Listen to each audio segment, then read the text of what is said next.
Sweet. All right then. Well, I'm joined today by Jack Cantle, manager of the Burkha Merkage. Hello. Speaking to you is Tpol, manager of the Amputees. Now, we've obviously, both had very different starts to the season. Mm-hmm. We're at the official halfway point now, aren't we? Yeah. So you're on your gap.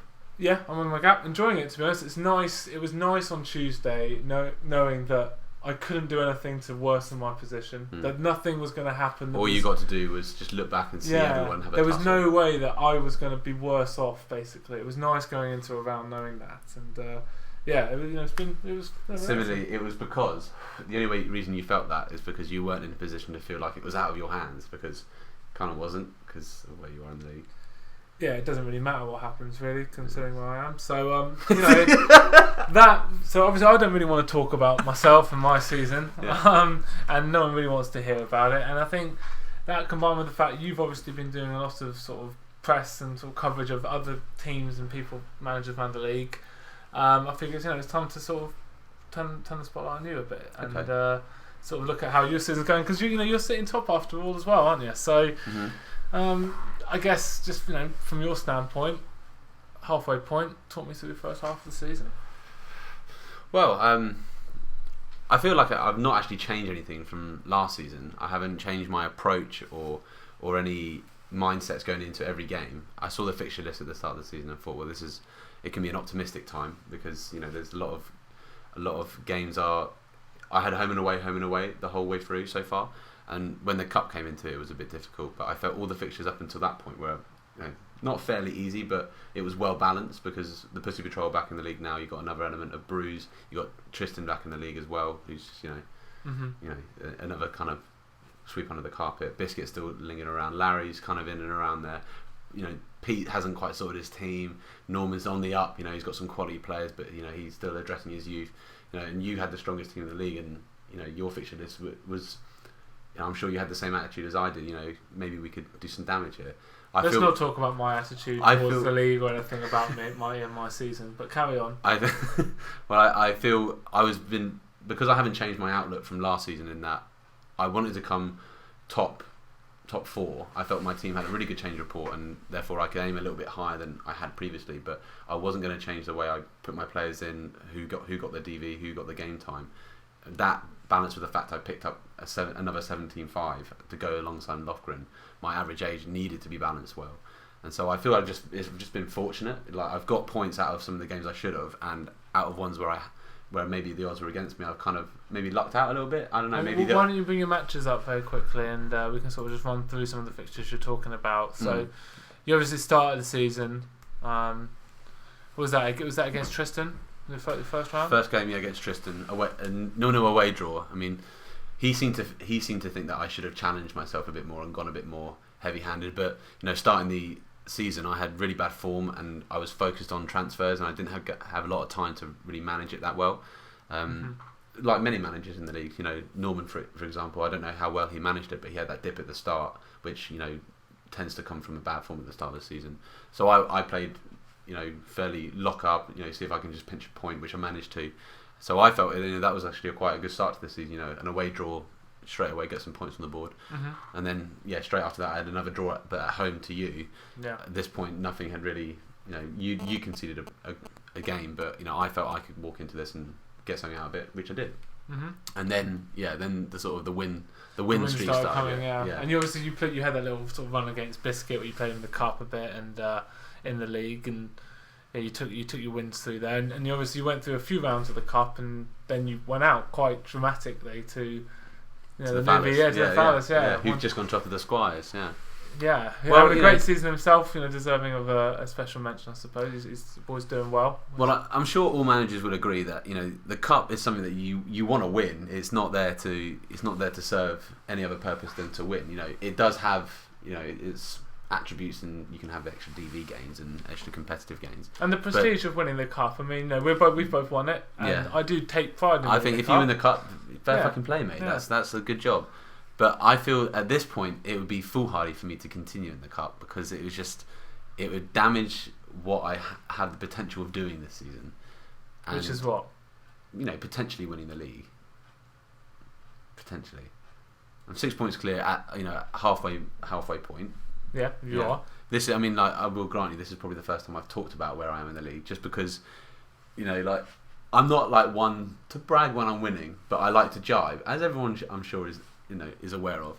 But now is a point where it is kind of in my hands a little bit. I got to see what I can do. I'm still going to be juggling my DV and my average age, but that's what's interesting about the season. Everyone's had like the same fixture list. Everyone's kind of got the same teams on mine, but Xpert gods and all that. A lot of people are putting it down to the fact that I've been playing teams who've had injuries at key points, red cards have happened. And it's true. Like, for example, I'm playing the Salamanders next game, and Egregious been injured for both. What a shame. Yeah. Pinto got sent off against Graham, and he also had a player missing.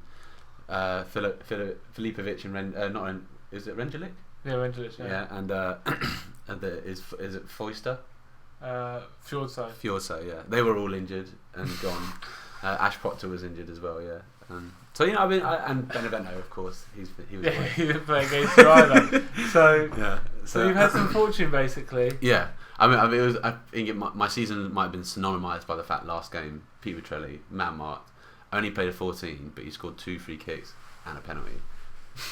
And it was perfect timing, because How's a Handjob takes penalties, but he was up front and he got switched out by Neto on the 65th, got the penalty on the 70th. So who steps up? Fucking Vitrelli for his hat trick.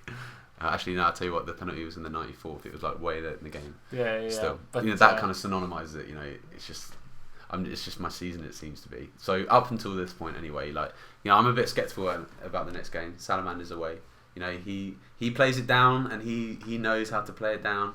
But I reckon he can do some. You can do some damage at home, and he's not having a bad season. Yeah, he's not having a bad season, and Harsh isn't one to show up to a game not wanting to get something out of it. You know what I mean? So, especially at home, you can have your work cut out for you. And form's a little sporadic at the moment. I think everyone's probably finding that at this point of the year. There was a point of the season anyway. But I guess what are your sort of plans for your squad in the bigger picture now? I mean, obviously, you've made your intentions clear. You want to win the league. No, that's not what I said. Was it? That is what you said. That's what I mean. Well, you guys listening, did he not just say that he wanted to win the league? You can put a thumbs down for that, because that's not. I'm pretty sure that's what you said. No, it's not. You said you want to win the league whilst juggling your DV. I said there's a chance at this point I'm top of the league. I can't get around the fact that I'm top of the league and 6 points clear of second. So wait, let's get this straight. Are you saying you don't want to win the league? I'm saying it'd be great to win the league. Who wouldn't say that? Exactly. So you want to win the league? No. There's a difference between wanting to win the league and going for the league. And I'm not saying I'm going for the league, but I'm in the best position to actually win the league. I mean, yes. Yeah. So it would be nice to do that. But my focus is not going to change. It will always be getting that average age, getting that DV. I've got 2 17.5s, I can't fuck up. They have to do some fucking damage. Lofgren has to double. If he doesn't double, I'm going to cut my fucking wrists. So what's the plan then? As the team back to your original forwards, question before we divert. The team moving into the team moving forwards. Where's it going? I mean, you signed one youth that did come through recently. One Vodrick Day. Now talk me through this young man. Well, he came through the youth system about a week and a half ago. It was a bit of a shock because it happened at like 2 a.m, and that was a bit mental. Happened at like 2 a.m, free kick. What are you doing? Sorry, I'm not sure what you said. Why is Siri talking to you? My phone leant against the chair. Carry on. Anyway, yeah. Sorry to interrupt. He came through free kick leadership and moody, and he's a 16-4 and he's a forward. So I thought that's instant money. Who's not going to take that on from the youth system? But I can't play him. He's not gonna play. He's actually already got an offer on the market today. He's leaving the club. But it's for his own good. He's not gonna do well at the Burkha Merkage. Because and why is that? Because we're a growing team. We're ever developing. We're evolving. As such, you can't pick up players mid-season and expect to do well over a change report. Particularly when your form is dipping and you're now having to spend money on that form, and funds start getting depleted. And when you have a team of 16 and 15, and you're just juggling average age at that point anyway, to take on a 16-year-old, the absolute lowest average age you can involve, it's just too much juggling, it's more trouble than it's worth. And so therefore he's not going to get the DV I'd want him to if he'd come through, let's say, at the start of the season. So he's got to go, and he's got to fund my form regime, Yeah. which is pretty. It's I'm tough looking the at your moment. balance right now. Well, let's keep that on the books, off the record for that. But I'll just say it's about a tenth of mine. okay, yeah, it's about a tenth of yours, and you're the richest team in the league. So, but you got a lot of money, so I could have a lot. If nothing else, I've got enough for some form training. Yeah. But let's move on from the finances, shall we? Yeah. Well, I like the finances because what I lack in points and goals and victories, I do You make have, up for in dollar. Yeah, I do have the richest team in the league. So So there's always look forward to that. the silly season. Yeah, which I don't really. Amputees bring you the silly season special. Yeah. Well.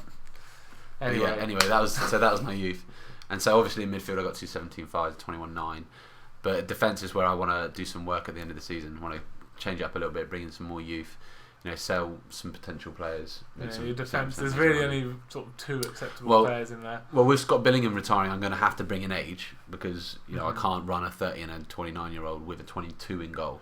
So that's going to have to. Maybe happen. you might even need to bring in two older players, depending on. Potentially.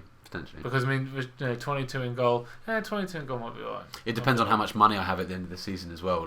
Because otherwise I definitely will have to make some sales. Yeah. But I'm looking at my squad and I'm probably going to have to bring in I'll only be able to sell one player with one retiring at the end of the season. So I'll probably have to bring in to buy. Yeah.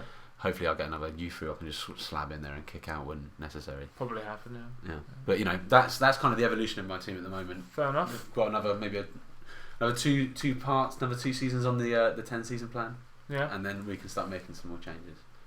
Brilliant. Well, I guess the final way for us to cap off here is if we just bring up the league standings once more, would be we've obviously talked about your team, and where you see yourselves going forwards. What are your views on the league as we stand right now, and on sort of where various managers, the jobs they've done, as we stand at the halfway point? Well, obviously it's shocking. It's a shocking table to look at. None will probably be surprised to see the Christians in the patrol and the relegation spot. But what is slightly disconcerting is the Amputees tied on points with them, and then your upper 2 teams above you are just the Braps and the Milkers, two previous the current fucking winner and previous winners, some big teams. Current cup champions. Biscuit, Bilbo, Dream Team. They're middle range teams. The Bilbos were tipped to win this season, but they haven't had the most capitalisation of chances. They got 3 wins out of their 10, so you would have thought they would have scored more, they would have won more.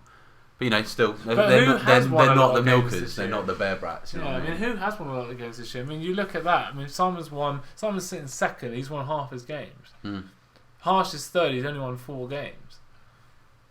You just have to look at the points. Yeah. Other than you, let's just leave you out of it for the moment. Yeah, please. Bear Brats, Milkers, Biscuit, 10, 11, 13, and then 14, 15, 16 going up to the Salamanders. And then the Dicks on 18, mate. They're 2 points ahead of them.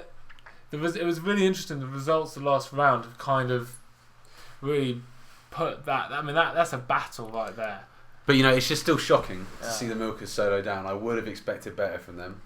They're currently reigning champions. You've always got to be going for the league. They started the season alright, and I think they just they had a few more disappointing results of late. But I would have thought they'd done a better job by now. I would have thought they'd be about 4th or 5th. I guess I would have seen 5th or 6th maybe. Yeah. But Salamanders is doing well for the shite forward line he has, as well as just his keeper's like a 27. No, it's like 22-7. 20. I don't know. 20. He's like a 24-9 now. I swear. Well, so I'm not getting it wrong. You're 24-9. You're right. Called it. Yeah. A 9 skill and goal. That's dangerous. But still, I think overall, the league looks tasty. We've got another 10 games to go. The cup's looming next round. I'm sure you're pretty nervous about that. It's all I've got now. So my attitude's changed. I think the cup's the most important thing. We need to really be. Sorry about that noise, by the way. Making an effort to sort of try and win, the cup. I think the cup's really, really important, and I think if you've got a chance to win that. That would be the richest team in the league. Said, kudos for winning the cup. Yeah, it's not easy. Where are your priorities, mate? But as I said, it was good chatting about your season. Good chatting about your team. Yeah, mate. It's about it's been a little while since we've done all these spotlights, and I think halfway point is a suitable time to do it again. So I mean, you've got nothing better to do than watch. yeah, so my team are off at the moment anyway, so I've got fuck all to do with them. I've been had them taken off my hands, as it were. So You've been blessed. Yeah, all I got to do is write press statements. That took you like 3 hours, and no one looked at it anyway. Yeah, I don't think anyone knows. No, I'm sure they did. Yeah, it was well, good chat. I enjoyed the conversation. Hopefully, someone learned something, if not about me, about my team, and why I'm going to win the league. You said it. You fucking said it.